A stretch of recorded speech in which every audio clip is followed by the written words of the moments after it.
On the morning of March 15th, 1889, something bizarre happened inside one of the most luxurious hotels in America, the Belmont Hotel in Newport, Rhode Island. Staff opened the door to room 237, and what they found would haunt the elite for generations.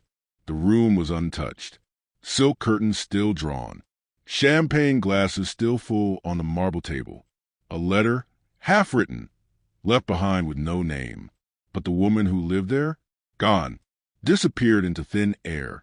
Her name was Isabella Fairmont, a woman so powerful, so iconic, that even presidents and European royalty attended her private gatherings. Yet now, she was missing, vanished into the thick March fog, without a single witness or sound. All that remained was a faint scent of French perfume, and a chilling mystery that would take over. 40 years to unravel. But what investigators discovered, it wasn't just strange. It was terrifying, because behind Isabella's glamorous life was a secret so disturbing, so dark, that three of America's richest families paid huge amounts of money just to keep the police report sealed and hidden from the public. Backhand index pointing right. But before we dive deeper into what really happened to Isabella Fairmont and the devastating web of lies that swallowed her whole, make sure you subscribe and ring the bell, because we uncover stories here that they tried to erase from history. And hey, tell me in the comments, what state are you watching from? Because this mystery, it didn't just stay in Rhode Island. It spread into powerful hands across the country. Now let's rewind the clock. To understand how Isabella's disappearance could send a shockwave through America's most powerful families, we need to go back to 1881, the height of the Gilded Age. Newport wasn't just a city. It was an empire of summer mansions, each one more outrageous than the last. Entire towns didn't cost as much as some of these homes. This was where railroad kings, steel giants, and shipping empires flexed their wealth. And standing at the very top of that mountain of gold was Isabella Fairmont. Born Isabella Catherine Aldrich in 1859, she was rare. She had everything: a prestigious Boston bloodline and a flood of new money from industrial investments. That combination made her the queen of Newport society, invited everywhere, worshipped by everyone, and feared by some. But no one knew that behind the diamonds, the silk gowns, and the dazzling smile was a ticking time bomb. And when it finally exploded, it would destroy more than just one woman. It would bring down legacies. It would rewrite history. And you're about to hear everything they tried to cover up. Stay with me, because this is where the story gets insane. What if I told you the most powerful woman in Newport high society had it all? Wealth, fame, influence, and the kind of beauty that could stop traffic. But still, her entire world came crashing down because of one dinner? Meet Isabella Aldrich, a woman born into pure American royalty. Her dad? Cornelius Aldrich, a shipping titan who practically owned the eastern seaboard. Her mom? Direct bloodline to the original settlers of Massachusetts Bay. That's Mayflower-level elite. And Isabella? She wasn't just rich, she was mesmerizing, with piercing blue eyes, jet black hair, and a body that made French designers cry from joy. She wasn't just admired, she was worshipped. When she entered a room, society froze. In 1878, she married Theodore Fairmont, the steel fortune heir with the serious, brooding energy of a man who never needed to try. Together, they moved into Rosecliff Manor, their summer cottage, with 70 rooms, imported Italian marble, and 20 gardeners just to keep the hedges looking royal. And the parties? Next level. Think senators, royalty, tycoons. Deals worth millions were made over her. Champagne and caviar spreads. Getting invited to one of her soirees was like winning the social lottery. The press couldn't get enough of her. Mrs. Fairmont's Week became a dedicated column covering everything from her custom gowns to her star-studded guest lists. She built Newport's first theater, hand-picked European orchestras, and turned the city into the East Coast summer capital of influence. Even President Chester Arthur sat at her dinner table. She wasn't just a socialite. She was a power broker, an opinion shaper, a kingmaker. But then everything began to unravel, not with a scandal, not with betrayal, but with a single dinner. Summer 1884, later dubbed by journalists as the Season of Shadows. It started small, almost innocent. Isabella was spotted dining alone with Jonathan Pembroke, a charismatic young architect, barely 30, hired to redesign the homes of Newport's elite. And that's when the whispers began. And in Newport, whispers are weapons. Behind the champagne fountains and the marble facades, Newport thrived on gossip, rumors, and reputation warfare. It was a high-stakes game of elegance and destruction, and Isabella, once untouchable, was about to find herself right in the crosshairs. What came next would shake the very foundations of America's most exclusive social circle.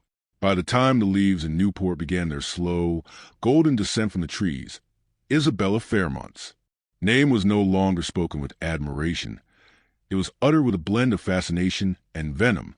The scandal had not yet broken publicly, but within the velvet-draped drawing rooms and candlelit ballrooms of Bellevue Avenue, it was already gospel. The queen of summer society had betrayed her crown. At first, it was just the older matrons, their own glory days long behind them, who exchanged knowing glances behind embroidered fans.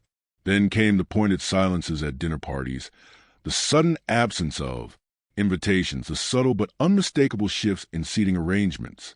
Rosecliff Manor, once the epicenter of the season's social gravity, began to lose its luster. Carriages that once lined the driveway every evening now passed it by in favor of less contentious hosts. Jonathan Pembroke, for his part, seemed immune to the chill. He continued his architectural consultations, still made his way up the marble steps of Rosecliff with a casual confidence that only further inflamed the gossip. He was seen less in society, true, but when he was seen, it was always with an air of calm, defiance, as though he were above the petty machinery of reputation. That only made things worse. It was Isabella who bore the brunt. Her columns in the Newport Daily News became shorter, less frequent. The paper, once her ally, now printed speculative pieces about shifting social tides and the dangers of unchecked influence. Her name no longer adorned charity galas. Her beloved theater projects stalled. Invitations once sent with monogrammed gold leaf were now quietly returned, and the eyes of every hostess in Newport gleamed at the fall of a rival. The worst, however, came not from society, but from within her own home. One evening in late October, as a sea storm pounded against the cliffs and thunder rolled like cannon fire across the bay, Theodore Fairmont returned from Pittsburgh unexpectedly. His presence at the manor sent the staff into a flurry of activity.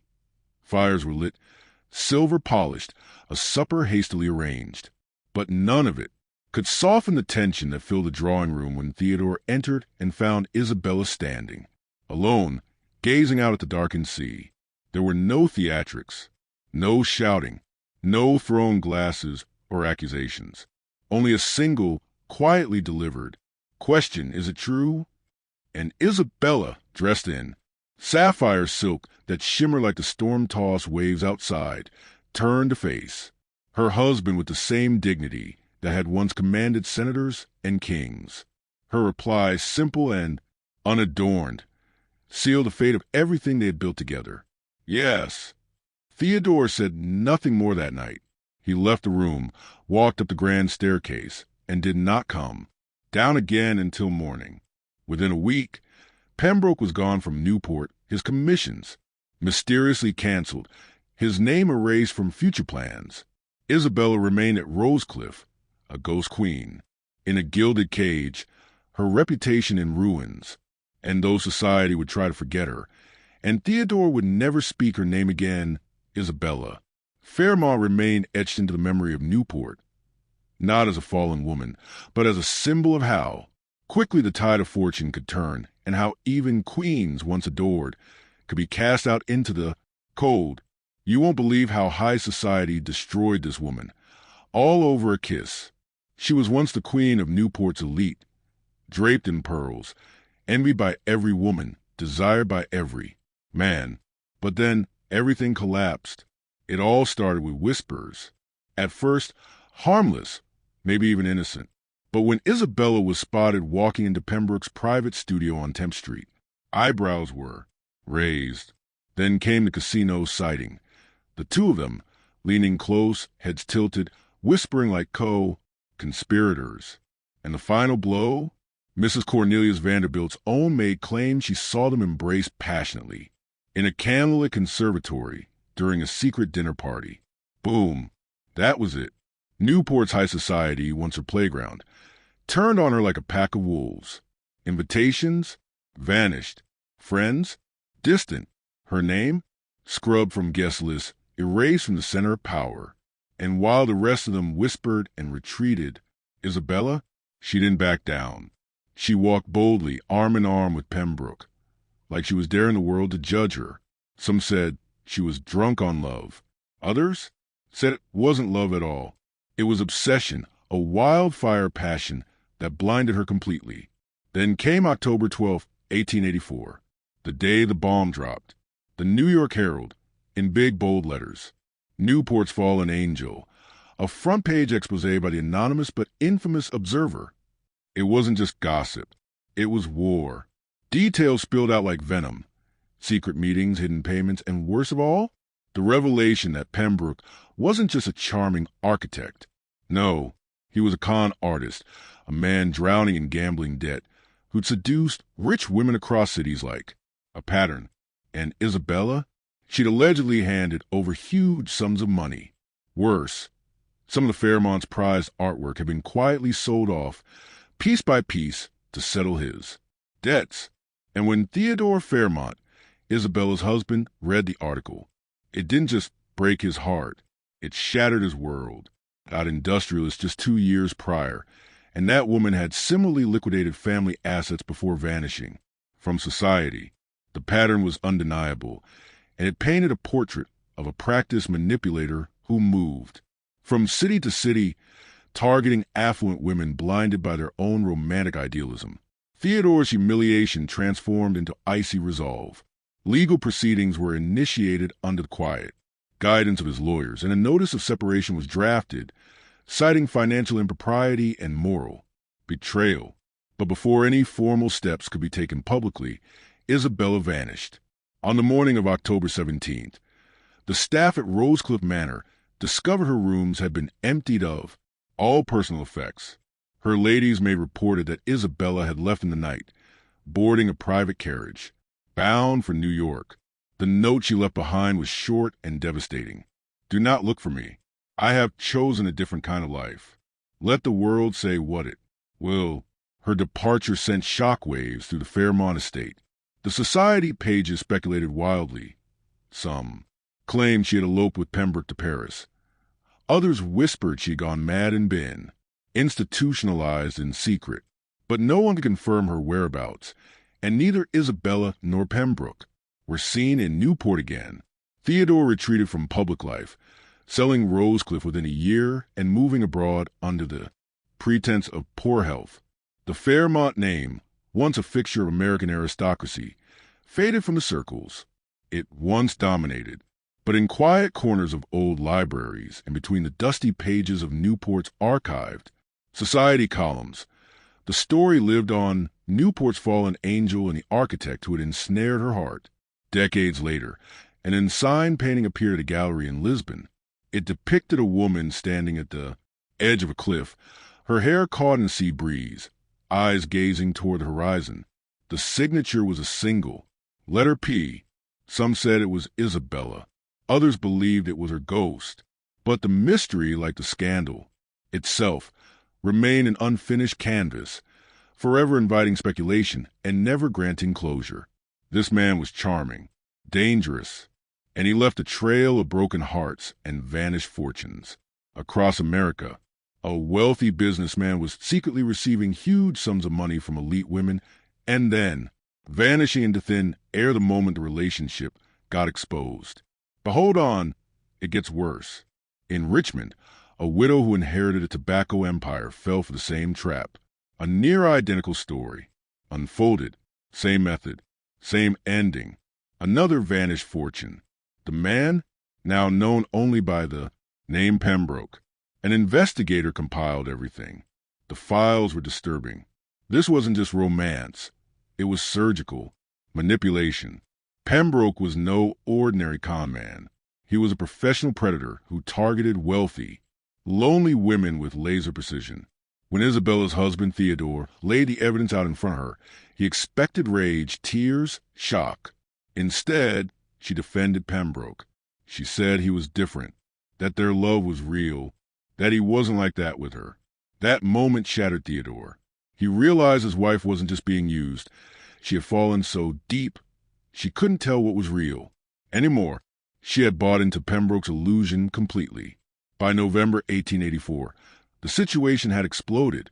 The Herald had printed the story, and it wasn't just Newport talking anymore. It was the entire nation. This scandal had it all. The rich, the beautiful, betrayal, secret affairs, and public humiliation.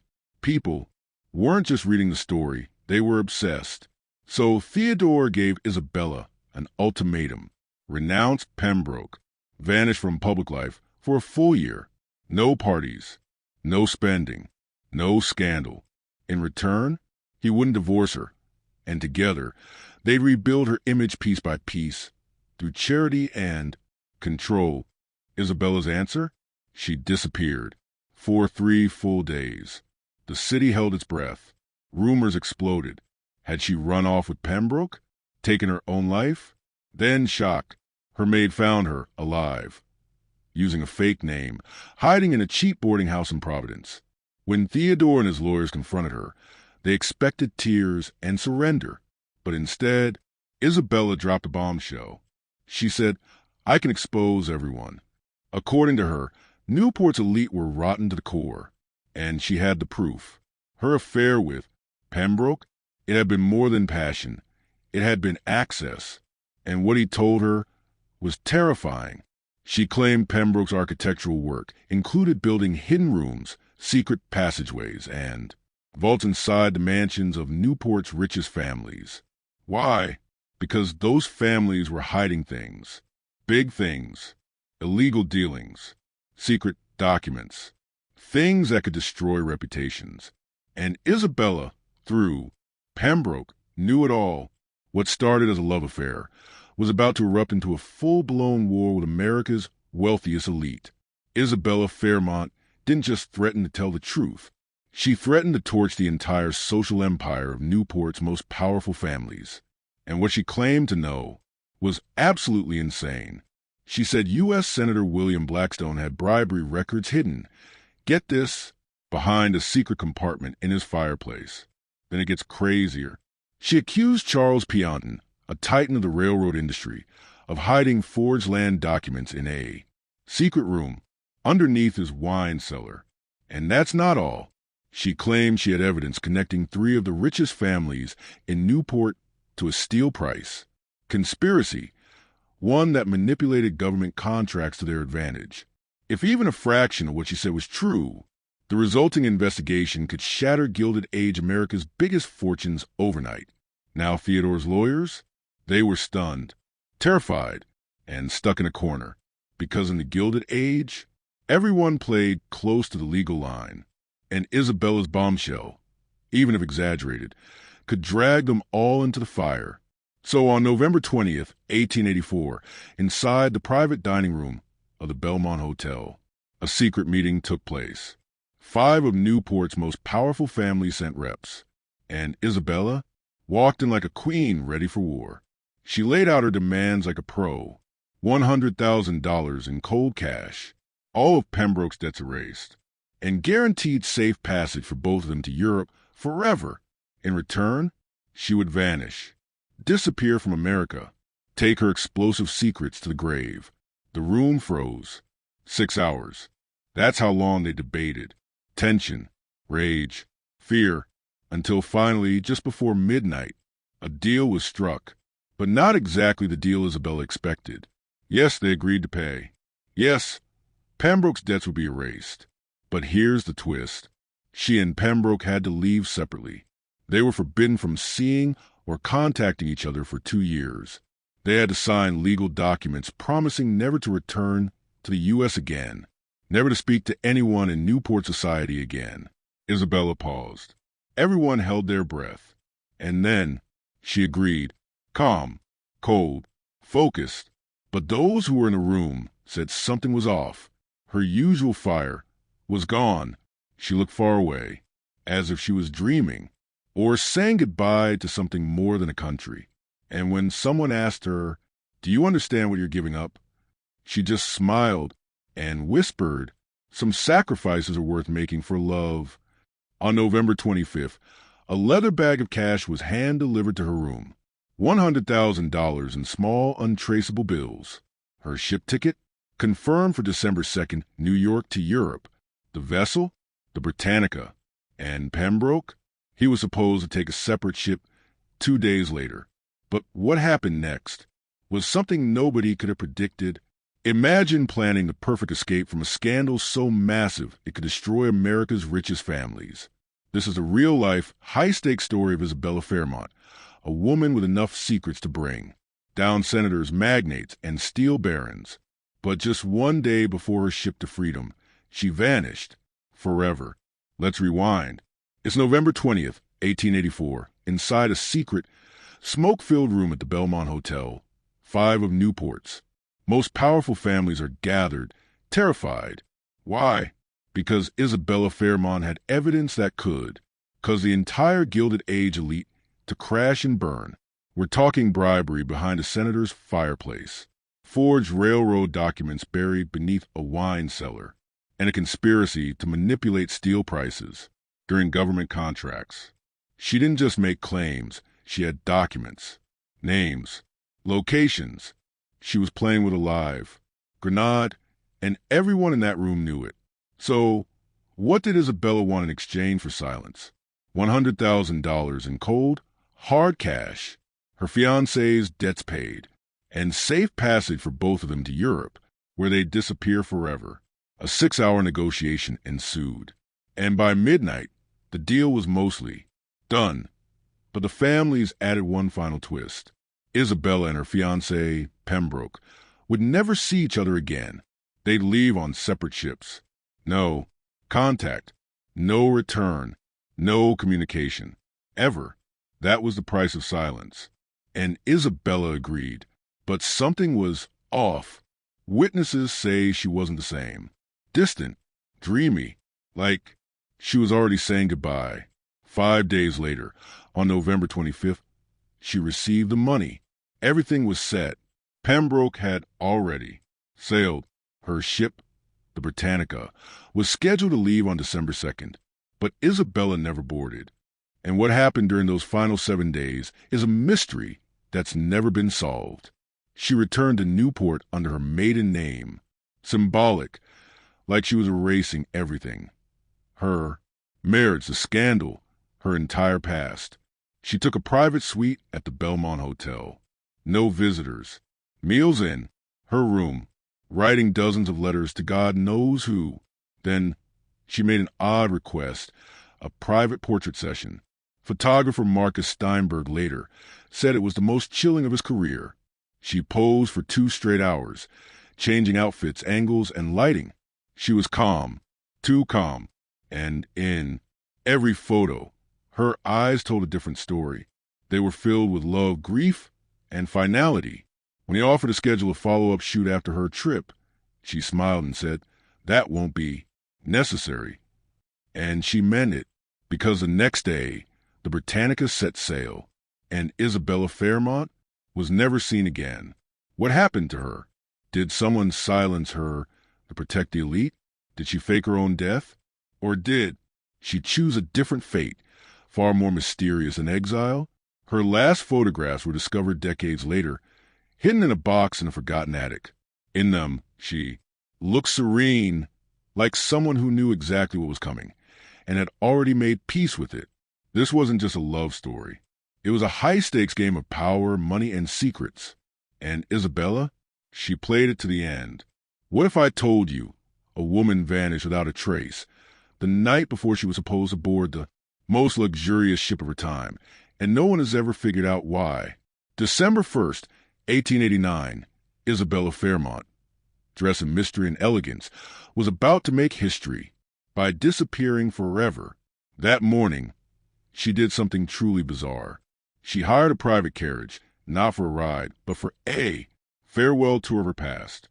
One by one, she visited the very places that had once made her royalty in Newport's elite world, the casino where she'd networked with power brokers, the church where she'd promised forever, the cliff walks where dignitaries once hung on her every word.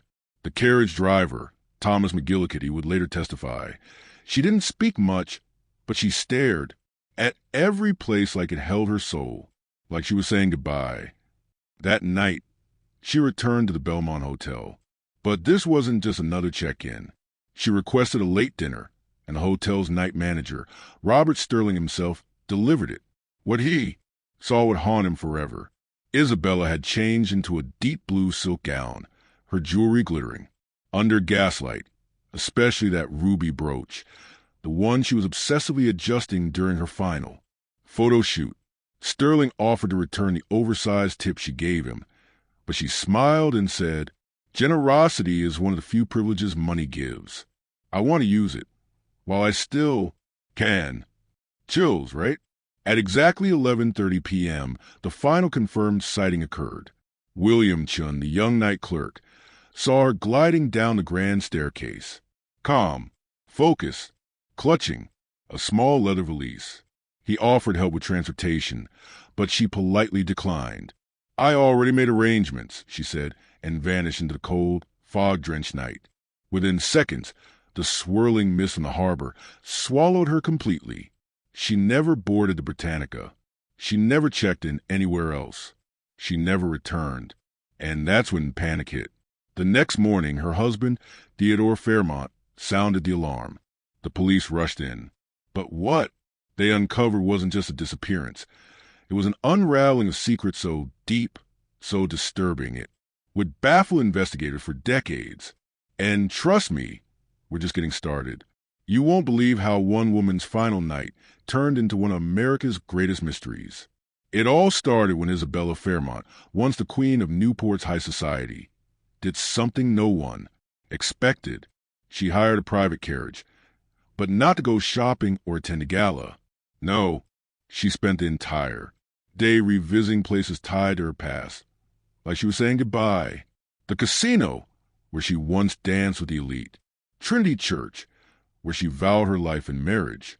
The cliff walk, where foreign dignitaries whispered secrets and laughed beside her. The carriage driver, Thomas McGillicuddy, later told police something chilling. Isabella sat in complete silence at each location, just staring like she was locking those memories away. That alone would be strange, but it gets weirder. That night, she returned to her suite at the Grand Belmont Hotel and requested a private late-night dinner. The hotel's night manager, Robert Sterling, personally delivered it, and what he witnessed was haunting. Isabella had changed into a breathtaking deep blue silk gown, the same ruby brooch from her iconic. Photographs sparkled under the lamplight, but it wasn't the glamour that stuck with Sterling. It was her words. When he tried to decline her overly generous tip, she stopped him. She said, "Generosity is one of the few privileges that money gives, and I intend to use it while I still can." That was the last thing she ever said to him. At 11:30 p.m., hotel night clerk William Chin saw her for the final time. She descended the staircase, slowly, dressed in a dark travel coat, carrying only a small leather valise. Chin offered help. She politely declined. "I've already made arrangements," she said. Then she stepped out into the fog. Newport's December mist swallowed her whole, and no one ever saw her again. The next morning, when Isabella didn't board the Britannica for her scheduled departure, panic set in. Her husband, Theodore Fairmont, contacted police, and what they uncovered would haunt them for decades. The Newport Police Department had never seen anything like this. Detective Samuel Harrison, a hardened investigator used to gritty dockside crimes, was now leading what would become the most baffling disappearance in Newport history. He treated the case like a chess game, move by move, clue by clue. First, He dissected Isabella's final week. He interviewed everyone: hotel maids, carriage drivers, shop owners. And what he discovered: Isabella had been closing the doors of her life, one by one. She was preparing for something final. Inside her hotel room, things looked too perfect. Everything in order, clothes folded, trinkets placed, precisely, but some items were missing. A diamond bracelet she'd been seen wearing just days before, gone. Letters she had drafted to family members, only incomplete versions remained. And the most haunting clue? A half-burned document in the fireplace. What survived revealed cold, calculated financial notes and two mysterious initials, JP and WB. JP, they believed, was Jonathan Pembroke, her rumored British lover. But WB? That one stopped them cold. It almost certainly meant William Blackstone, the powerful senator Isabella had allegedly threatened to, exposed just months before. Then came the twist no one saw coming. Detective Harrison tried to track down Pembroke in London, only to hit a wall. The address Isabella's lawyers had was just a mail forwarding service. And Pembroke himself? Completely vanished. British authorities were stunned. No man matching his description had checked into any major hotel or boarding house. It was as if he never existed. That's when Harrison dropped a theory that shocked everyone.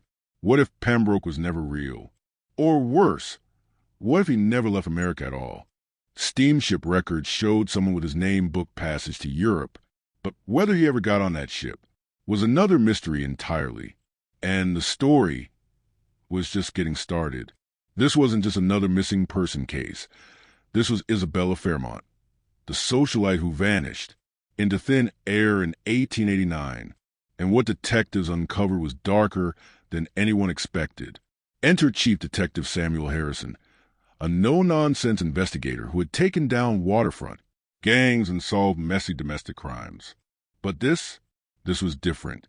This was high society. And Isabella's trail was already going cold. The mission began. Harrison launched a full-scale investigation, chasing down every trace of Isabella's final week in Newport. He grilled hotel staff, interrogated carriage drivers, cornered shopkeepers, and what he uncovered was chilling. Isabella wasn't just living her life. She was wrapping it up like someone preparing for a final goodbye. Then came her hotel room. And this wasn't just a messy escape. Everything was neatly arranged.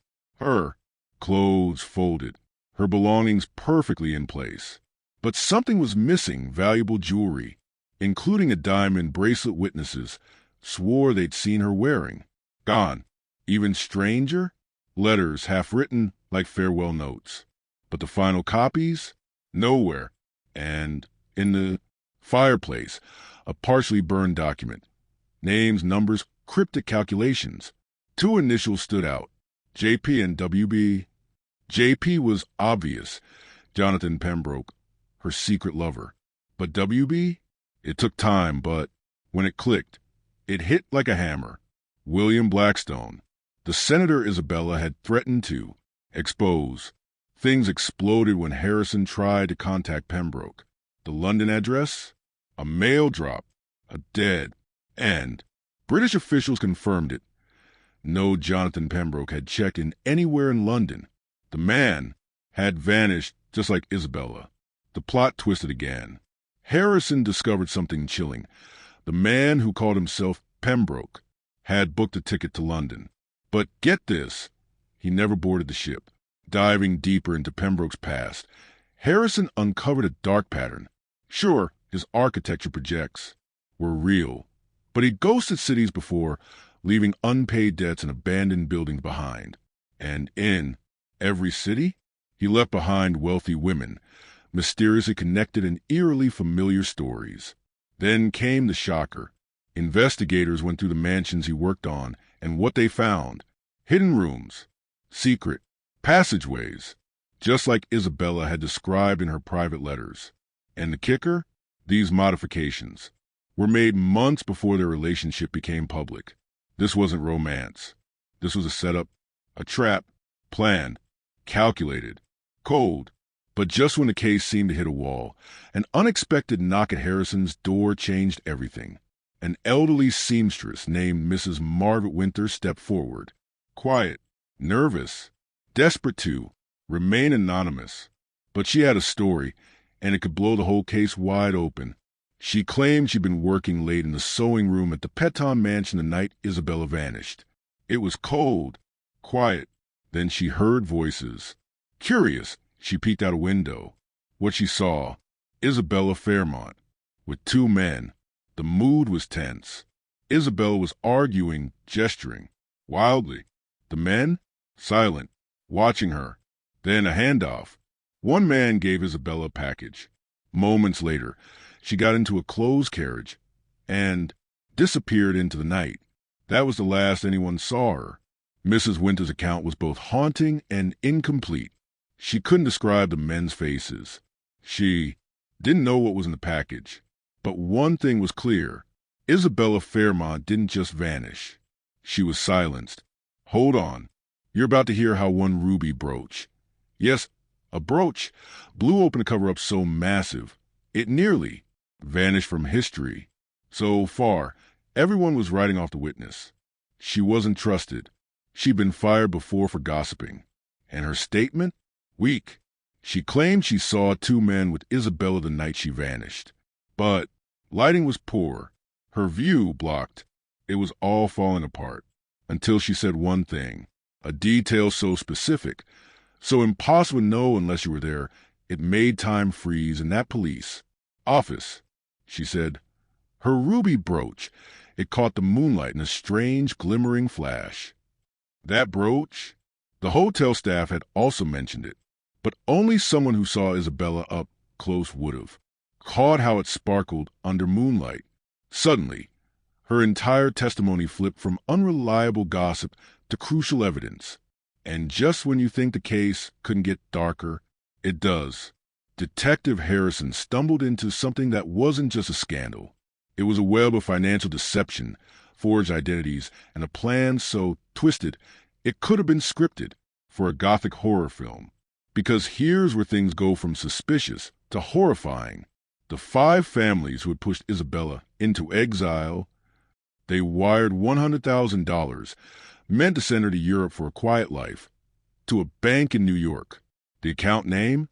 Icy Aldrich. That's Isabella's maiden name. Her initials, but she never touched the money. Why? Because someone faked the documents. The signature didn't match her handwriting. The entire account, a trap. Either she never made it to claim it, or she never had a chance. Then comes the coldest twist yet. Remember Jonathan Pembroke, Isabella's supposed ally in exile? He never left town. He was found dead in a Boston boarding house, a day before Isabella vanished. Cause of death, heart failure. But the housekeeper had a chilling memory. 2 sharply dressed men visited Pembroke hours before he died, claimed to be business partners. They stayed for hours, left without a word. Next morning, Pembroke was gone. And guess what? That news never reached Newport until days later. Which means Isabella never knew. If she went out that night to meet him, she walked straight into a trap. The deeper Harrison dug, the clearer it became. This wasn't a tragic disappearance. This was an execution. And the next clue? It blew the entire case open. Several of the Newport elite had all hired one agency, the Pinkertons. Back then, they were America's most feared detectives. But these files, they weren't investigations. They were hit lists. The documents detailed Isabella's movements, her meetings, her letters. But that wasn't the worst part. One line read, "The target's emotional instability provides optimal cover for various outcomes." Various outcomes. Another said, "Neutralizing the threat may ensure permanent discretion." That's code for eliminate. By now, this was no longer about secrets. It was a race to prove murder. And then a blueprint was found, drawn by Jonathan Pembroke himself. It showed hidden chambers built into the Peton mansion's basement. One space, large, reinforced, big enough to hide a body. That was it. Harrison got the warrant. February 14th, 1890, Valentine's Day. At dawn, the team arrived, federal agents, cops, inspectors, and what they discovered in the Peton Mansion basement would haunt them for life. You won't believe what investigators found buried behind the walls of one of America's richest mansions. After a search warrant was executed on the lavish Peton Mansion, something didn't add up. Its current owner, Charles Peton, had vanished in New York just days earlier and left behind a house like a ghostly museum of Gilded Age luxury, velvet drapes, priceless oil paintings, and a wine cellar. But when the inspectors entered that cellar, they immediately felt something was wrong. The cellar looked ordinary, racks of expensive wine, stone walls, nothing unusual, but the measurements didn't match. According to the original blueprints, there were 8 feet of space missing behind the north wall. So the team grabbed their crowbars and began to dig. What they uncovered would haunt them forever.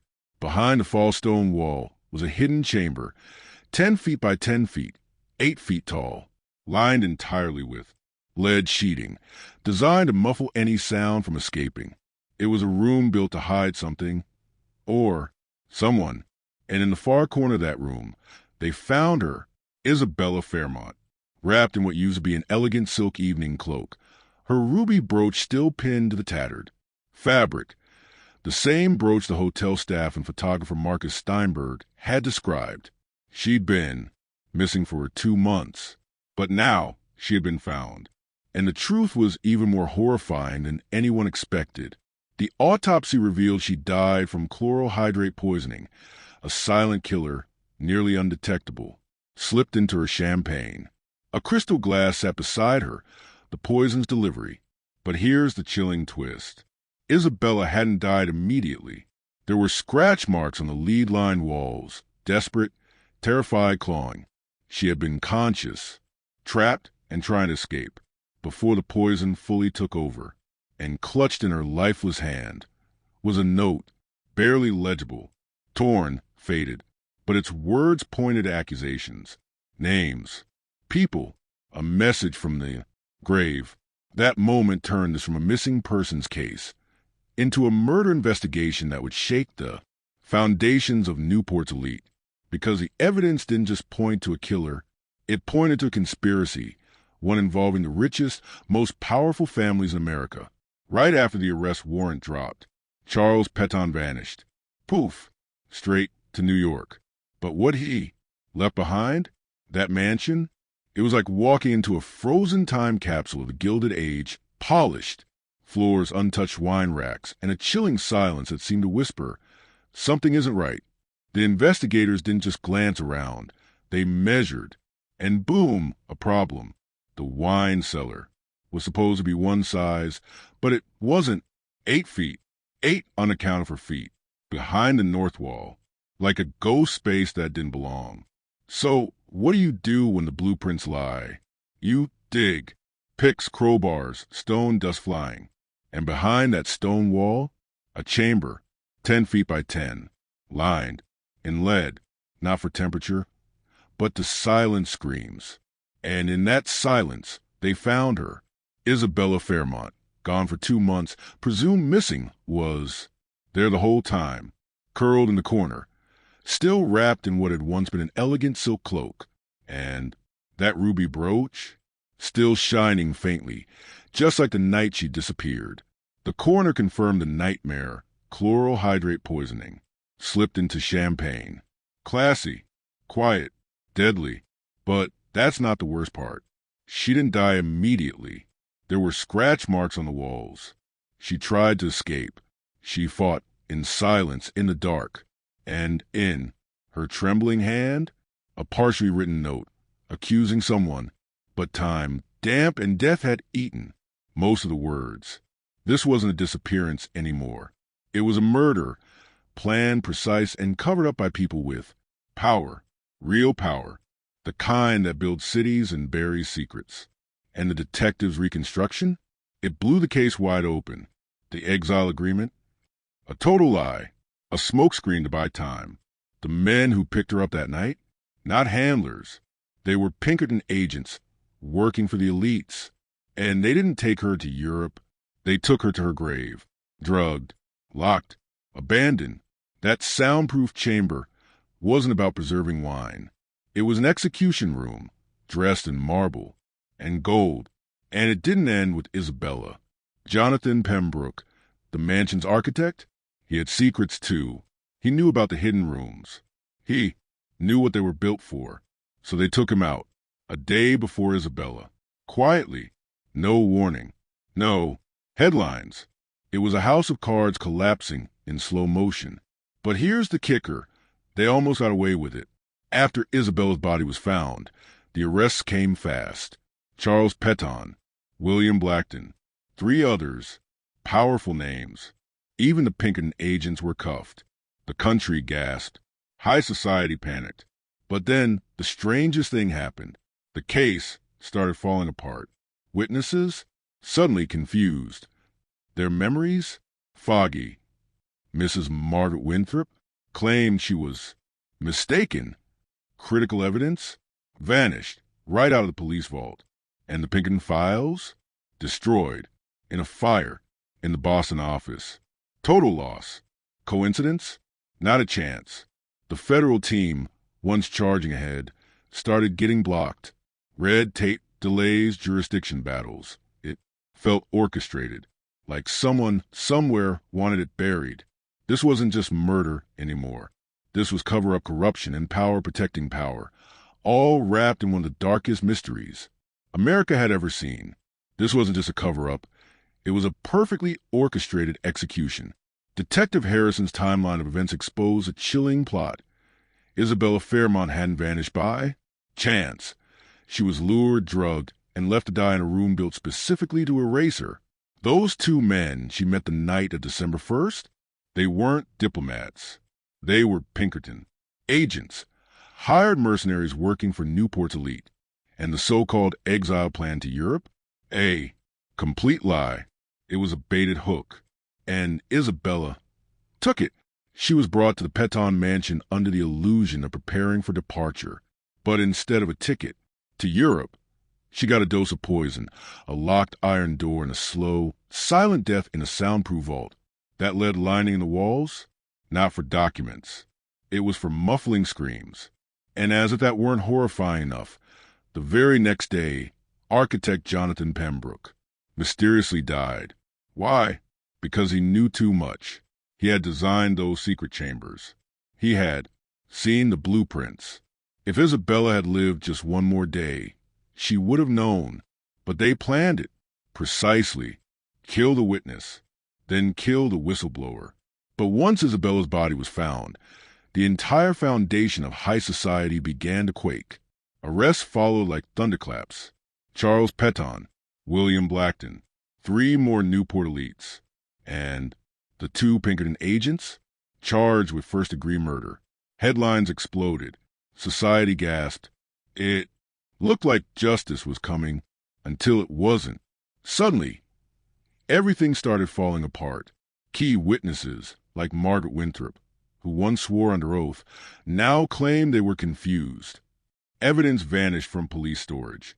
And worst of all, the Pinkerton agency's entire Boston archive on the case was reduced to ashes in a mysterious fire. A federal investigation that once stormed forward began crawling. Bureaucracy took over. Jurisdiction. Fights exploded. Crucial investigators were moved off the case. Courtrooms were clogged for months, with delays. Then came the final dagger. Theodore Fairmont, Isabella's own husband, pulled out case. Through his lawyers, he said he wanted peace. But behind that statement, a mountain of money. Records later showed he was bought out. His steel company secured juicy government contracts in exchange for his silence. In public, he pushed the lie that Isabella took her own life. In private, he cashed in. And just like that, the cases collapsed. Peton walked free. Blackton's charges were thrown out. The Pinkerton agents, they just vanished, likely given new names, new lives, and fat paychecks. On October 15, 1890, Isabella Fairmont was buried in a quiet ceremony. No reporters, no coverage, just a cold grave. But the story didn't end there, because in the years that followed, karma struck back. Bankruptcies, public scandals, mysterious deaths. The very families who orchestrated her murder, one by one, they crumbled. They thought they buried a problem. But what they buried was a curse. They thought killing her would end the threat. But instead, it triggered their downfall.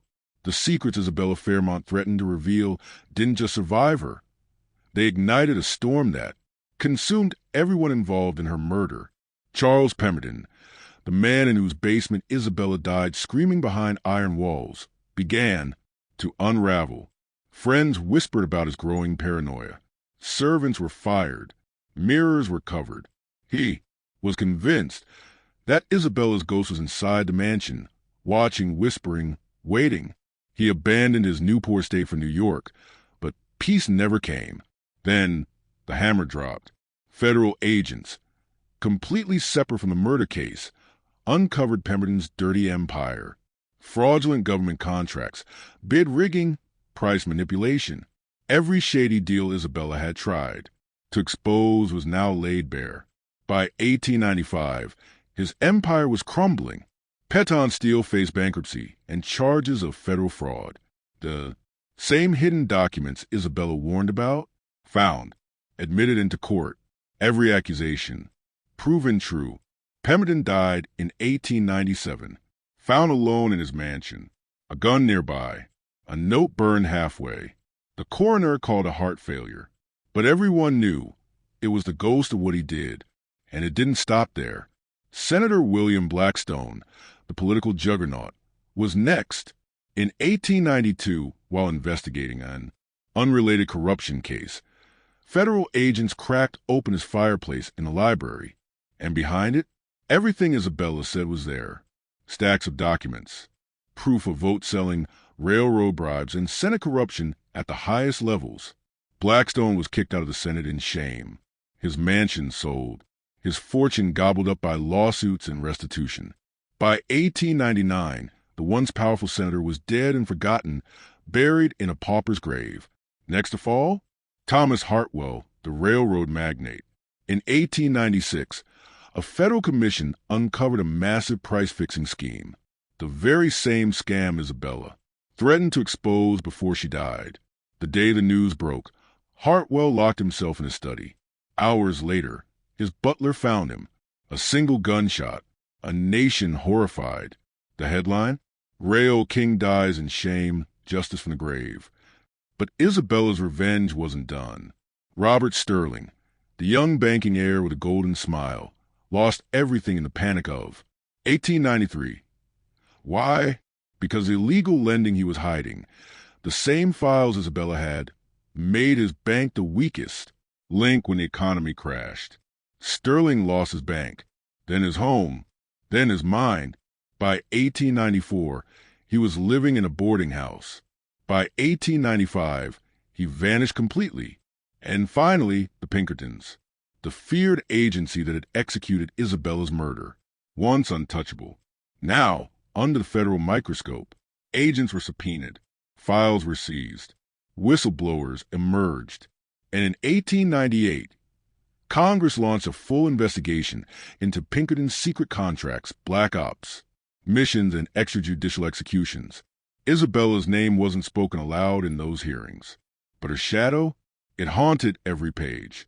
They thought silencing one woman would save them. Instead, it cursed them. One by one, they all fell. This is the part where everything began to fall apart. The very secrets Isabella threatened to expose, they didn't just stay buried. They became the wrecking ball that shattered everything. Charles Peton Pemberton, the man who owned the basement where Isabella's life ended, never recovered. People said he walked like a man already dead.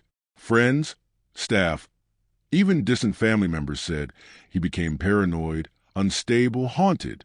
He swore Isabella's ghost was still in the mansion, singing, watching, waiting. He fled to New York, thinking he could escape. But the guilt, it followed him. And then, just when he thought it couldn't get worse, boom, federal investigators, working completely separate from the murder case, stumbled across the very government fraud Isabella had uncovered: systematic bid rigging, price manipulation. Peon Steel Company was built on a mountain of lies, and now it was collapsing. In 1895, the company faced full-blown bankruptcy and federal prosecution, and during the asset seizures, they found Isabella's hidden documents. Every claim she made, true. Charles Peton, found dead 2 years later in his New York mansion. Official cause, heart failure. But insiders whispered it was suicide, and he wasn't the only one destroyed. Senator William Blackstone, one of the most powerful men in America, went down just as hard. A separate corruption investigation in 1892 led agents to a hidden compartment behind his library's fireplace. Inside, bribes, names, deals, proof that he was selling Senate votes to railroad companies. Exactly what Isabella tried to expose. He was expelled from the Senate, disgraced, and died in poverty. His fortune? Gone, swallowed by lawsuits, shame, and silence. But wait, there's more. Thomas Hartwell, the railroad tycoon, the same man Isabella warned would be exposed, was exposed. The Interstate Commerce Commission caught him red-handed. Price fixing, market manipulation, front-page scandal. He didn't survive the disgrace. He took his own life in 1896. Banking heir Robert Sterling? Same story. His illegal lending schemes, revealed during the Panic of 1893, collapsed everything. He lost everything. Not just his money, but his name, his legacy, his entire lineage. But the darkest twist? The Pinkerton Detective Agency, the very ones who carried out Isabella's murder, became public enemy number one. As labor violence erupted across the nation in the late 1890s, the Pinkertons were suddenly under fire from Congress. Investigations uncovered a terrifying trail of corruption, illegal surveillance, and political intimidation. By 1900, their biggest clients were gone. The agency was broken and facing criminal charges in multiple states. And then there was Detective Samuel Harrison, the man who tried to uncover the truth when it still mattered. After retiring in 1905, he spent his final years obsessed with the case. He compiled secret files, documents, maps, and notes, everything he had discovered about Isabella and the twisted elite who killed her. In 1917, a year before he died, he finished his final report. The murder of Isabella Fairmont, he wrote, was not a crime of passion. It was a message, a campaign of fear, launched by the rich to silence anyone who dared stand in their way. And the message was clear. If you threaten the powerful, you disappear. The story didn't fade. For decades, the case of Isabella Fairmont was whispered about in Newport. Parents warned daughters about the dangers of ambition, of secrets, of climbing too high. But they missed the real horror, that the Gilded Age elite were willing to kill to keep their power intact. The mansion where Isabella died, abandoned. Locals said it was cursed. For 20 years, it sat rotting on the cliffs until a Catholic charity bought it and turned it into an orphanage. That's when things got truly terrifying. Children whispered of a lady in silk wandering the halls. Staff claimed to hear scratching sounds from the sealed basement. French perfume lingered in airless rooms. And the piano, sometimes it played itself, even when no one was in the room. The orphanage shut down in 1935. But the story of Isabella Fairmont, it never left. This story has everything. A vanished heiress, a cursed ruby, hidden chambers, and a conspiracy so twisted it took 65 years to uncover. Let's go. In 1938, decades after Isabella Fairmont's death, demolition crews tore down the old orphanage building, the one where her story first unraveled. They expected dust and decay. What they found were secrets the police never saw coming. Inside the crumbling foundation were hidden chambers, rooms that didn't show up in blueprints, that weren't discovered in the original investigation. One of them contained personal belongings from people who had vanished in the 1880s and 1890s, people no one had even connected to the case. This wasn't just about Isabella anymore. This was bigger. This was systemic. But the horror didn't end there. There was the ruby brooch, the one Isabella was wearing when she died. It became a legend on its own. It spent a few years as evidence, then somehow ended up with her husband, Theodore Fairmont. He gave it away to a Boston museum. Good riddance, right? Except in 1895, it vanished from the museum's collection under very suspicious circumstances. And from there, the brooch started resurfacing again and again. Each time it did, someone died. 1902, a New York socialite. Found dead. Suicide, they said. 1918, a Philadelphia heiress. Another mysterious death, this time during the influenza pandemic. And in every case, the brooch was found among their belongings. The legend was born. Anyone who wore that brooch suffered the same fate as Isabella. As for Theodore Fairmont, he never remarried, never spoke of the case. He retreated from high society and quietly poured his fortune into helping women escape domestic abuse. He died in 1923, but in his will, he left behind something huge, a massive endowment to investigate unsolved crimes, especially those involving wealthy families and female victims. The foundation he started, now known as the Fairmont Foundation, launched dozens of private investigations across New England. No case was ever quite as dramatic as Isabella's, but the pattern was unmistakable. Powerful men, silenced women, and justice buried under money and influence. But the most haunting part of the story, we still didn't have the evidence Isabella died for, the documents she claimed would blow open a conspiracy. Detective Harrison, the man who first investigated her murder, believed she'd hidden the files before her.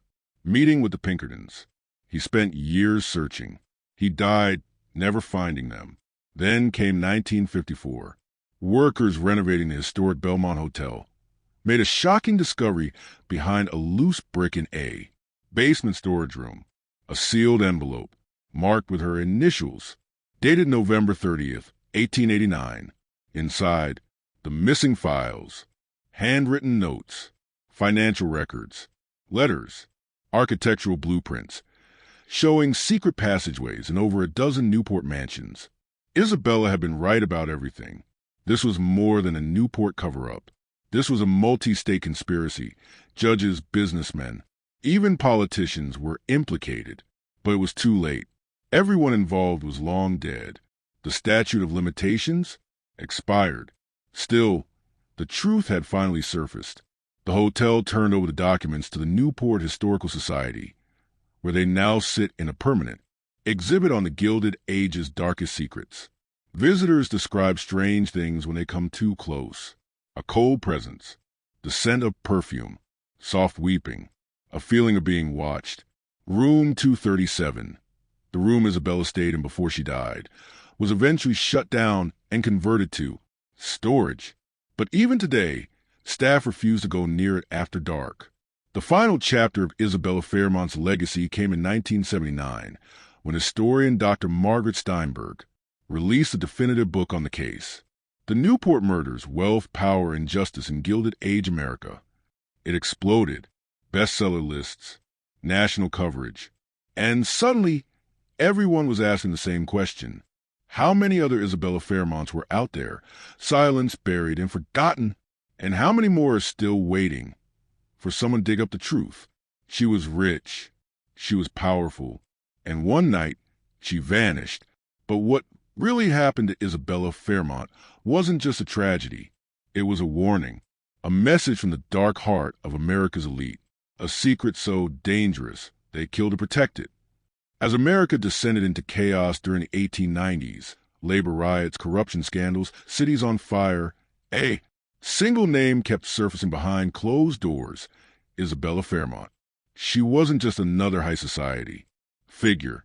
She was a woman threatening to unravel the secrets of the people who ran the country. And just like that, she was gone. Detective Samuel Harrison, the man who swore he'd bring her killers to justice, gave everything to this case. For 30 years, he hunted answers in silence. No fame, no glory, just truth. And what he found was terrifying. After retiring in 1905, Harrison compiled a secret file so explosive, he didn't dare share it while alive. Hidden in his home until his death in 1918, the documents revealed something chilling. Isabella's murder wasn't random. It was part of a massive conspiracy involving multiple mysterious deaths. Across Newport, top hat the culprits? America's wealthiest families, the ones who smiled in public and killed in private. In his final report, written just before his death, Harrison dropped the bombshell. The murder of Isabella Fairmont was not a crime of passion. It was a systematic execution ordered by powerful men who viewed human life as nothing more than an expense on a balance sheet. Moneybagged, these men weren't gangsters or thugs.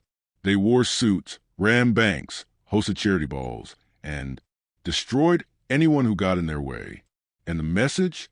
If you stand in their path, you disappear. After the dust settled, the Grand Peton Mansion, where Isabella was last seen alive, sat abandoned for decades. But something lingered. Neighbors whispered of strange lights in empty halls, phantom music drifting through the cold night air, and the smell of French perfume in sealed rooms. In 1920, a charity tried to turn it into an orphanage. That didn't last long. Children began seeing a mysterious woman gliding through the corridors. Staff heard scratching sounds from inside the walls. One by one, they left. By 1935, the building was permanently shut down. A century later, a forensic historian named Dr. Steinberg took up the case. With new technology and a mountain of Harrison's notes, she made a chilling conclusion. Isabella's murder wasn't emotional. It was corporate, executed like a business deal. And those responsible? They were never tried, never convicted. But karma found them. Their fortunes crumbled, their names faded, and their legacies became stains in American history. DNA in 2019, the FBI even reopened the case, using DNA, satellite scan, and old estate blueprints. But time had destroyed the records. Legal justice? Impossible. But moral justice? It had already begun. Because Isabella's story became legend, taught in classrooms, whispered in law schools, and investigated by thousands of truth seekers online. Her life, her courage, and her death revealed a brutal truth. Some secrets are so dangerous, people will kill to keep them hidden. And in America's darkest corners, justice isn't just delayed, it's denied forever. But what do you think really happened on Isabella's final night? Was the whole truth revealed? Or is it still locked inside those decaying mansions in Newport? Let me know in the comments. And if you're someone who craves truth, who wants more dark historical mysteries, then hit subscribe, slap that bell, and share this video with a friend who loves digging up forgotten secrets. Because no matter how deep they bury the truth, it always finds a way to rise.